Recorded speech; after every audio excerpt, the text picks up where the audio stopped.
Assalamualaikum warahmatullahi wabarakatuh. Perkenalkan, Mas saya Adam Faisal dari kelas 11 TKJ 2. Saya prakarya di Politeknik TDC Bandung. Di sini saya akan mempresentasikan hasil praktek kerja industri saya selama magang di Politeknik TDC Bandung. Latar belakang pelaksanaan prakerin. Praktek kerja industri atau prakerin merupakan salah satu program yang ada di sekolah kejuruan yang mana praktek kerja industri ini diwajibkan, sebab sebagai modal atau cermin untuk masa depannya kelak setelah lulus dengan keterampilan siswa dan kompetensi yang ada pada program keahlian tersebut.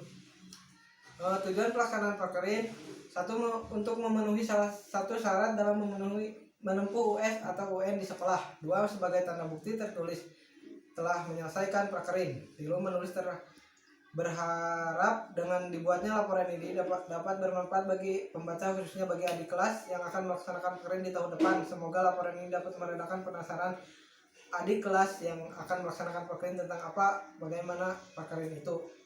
Manfaat pelaksanaan prakerin: dapat menambah pengalaman dalam dunia kerja, dapat mengetahui lingkungan kerja, dapat bersosialisasi dengan pegawai terutama DU atau DI. 4, melatih disiplin, tanggung jawab, kemandirian, motivasi kerja, kerjasama atau tingkah laku, emosi, dan etika. Lokasi prakerin: Jalan Pesantren 0 KM 2 Cibabat, Kecamatan Cimahi Utara, Kota Cimahi, Jawa Barat.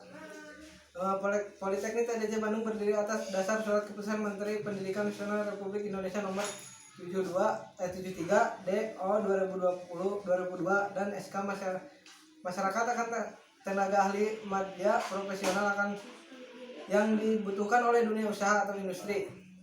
Visi dan misi lokasi prakerin: visi, menjadi lembaga pendidikan tinggi vokasi pilihan yang dikelola berdasarkan sistem penjaminan mutu dan wawasan global 2021. Misi, mengembangkan program pendidikan vokasi yang adaptif terhadap perkembangan ilmu pengetahuan dan teknologi serta sesuai dengan kebutuhan dunia kerja.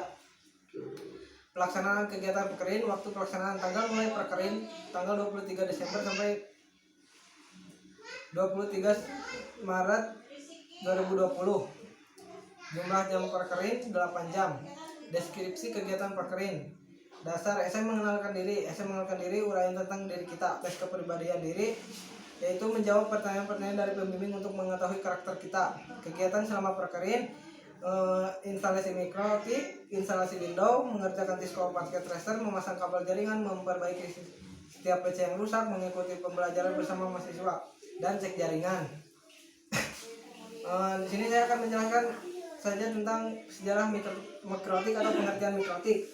Mikrotik adalah sistem operasi dan perangkat yang dapat digunakan untuk menjadikan komputer berperan sebagai network jaringan, mengendalikan atau pengaturan lalu lintas antara jaringan. Komputer jenis ini tersebut dengan router. Fungsi mikrotik: adapun fungsi mikrotik adalah sebagai berikut. Manajemen koneksi internet bisa dilakukan secara terpusat serta memudahkan dalam pengelolaannya.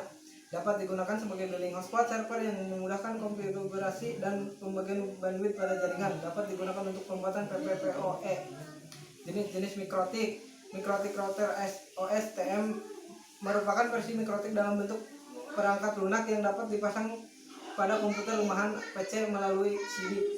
Mikrotik router board adalah router embedded, produk dari mikrotik yang mana merupakan salah satu jenis mikrotik yang sistem pemakaiannya terdapat banner agar dapat menjalankan fungsi router mikrotik.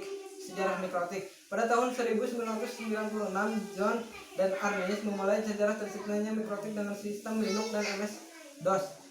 Mereka mengombinasikan keduanya dengan teknologi wireless LAN atau WLAN Aeronet yang memiliki kecepatan 2 Mbps di Moldova. Saat keduanya sampai di Latvia, mereka mulai melayani 5 pelanggannya.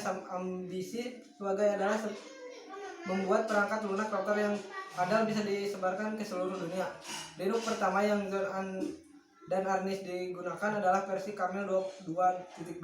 Versi Linux tersebut mereka mengembangkan kedua dengan dibantu oleh 5-15 orang staf R dan D. Mikrotik yang kini menguasai dunia routing untuk negara berkembang. Fitur mikrotik: dalam pengoperasiannya terbilang mudah, apalagi jika menggunakan Mikrotik Router OS, yang mana di dalamnya dilengkapi dengan GUI bernama Winbox yang merupakan tempat setting. Mikrotik menawarkan berbagai fitur yang menarik. Mikrotik menawarkan berbagai fitur yang menarik, diantaranya adalah berikut: firewall dan NAT, routing, static routing, dan data rate management, hotspot, point-to-point tunneling protocol, simple to NAS, IP set. Sekian dari saya, mungkin segitu saja. Apabila ada kesalahan mohon dimaafkan. Wabillahi taufiq wal hidayah. Assalamualaikum warahmatullahi wabarakatuh.